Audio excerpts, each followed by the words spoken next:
मला तुझी कुठलीही गुड न्यूज ऐकण्यात काही इंटरेस्ट नाहीये, पण माझ्यासाठीची गुड न्यूज तुला नक्कीच कळली असेल तर शुभेने सांगितलंच असेल येऊन तुझ्या कानात. तेव्हा आता इथून जा, मला जरा शांतपणे बसू दे. ह्यापुढे शांतपणेच बसायचंय अगं तुला, आपल्या पापाचा हिशोब करत. नाही कसं आहे, मी तुला एकदा ती गुड न्यूज सांगितली ना की तुझ्या पायाखालची जमीन सरकेल आणि मग आसवं गाळायला एक भक्कम कारण मिळेल तुला. काय बडबडतेस तू? काही बडबडत नाहीये मी, खरं तेच बोलतेय.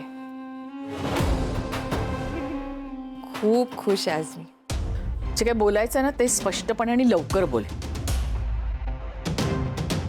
मी श्रावणी, मी विश्वंभर राजे शिर्के यांचीच मुलगी आहे हे कळलंय मला.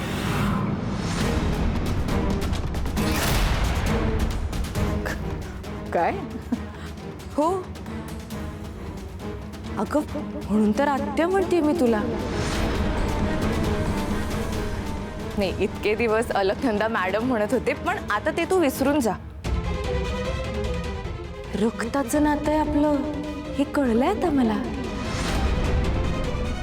तुला पण खूप आनंद होत असेल ना. ह्या सगळ्या साम्राज्याला आता खरा वारसदार मिळालाय.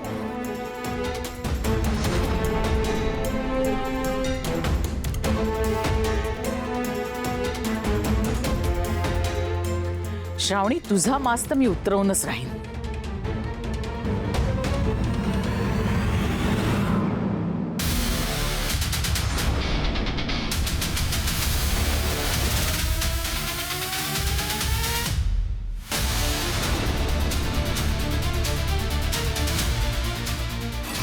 काय मूर्खपणा आहे हा?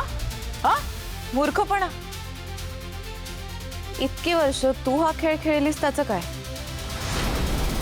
माझ्या बाबांचा फोटो तुझ्या चपलेखाली लावून फिरत होतीस, तो मूर्खपणा नव्हता का?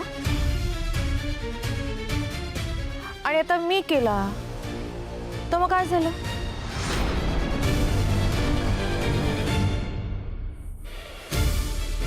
माझं चॅलेंज नीट लक्षात ठेव.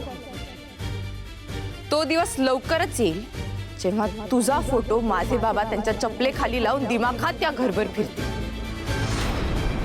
आणि असं नाही झालं ना तर माझ्या आईची मुलगी नाही.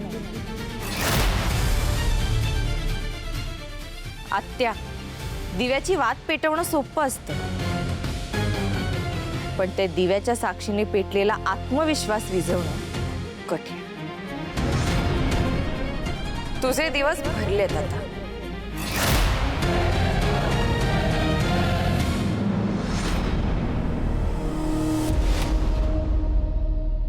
जाता जाता अजूनही गुड न्यूज देते. शिरीष घाणेकर सापडलेत मला.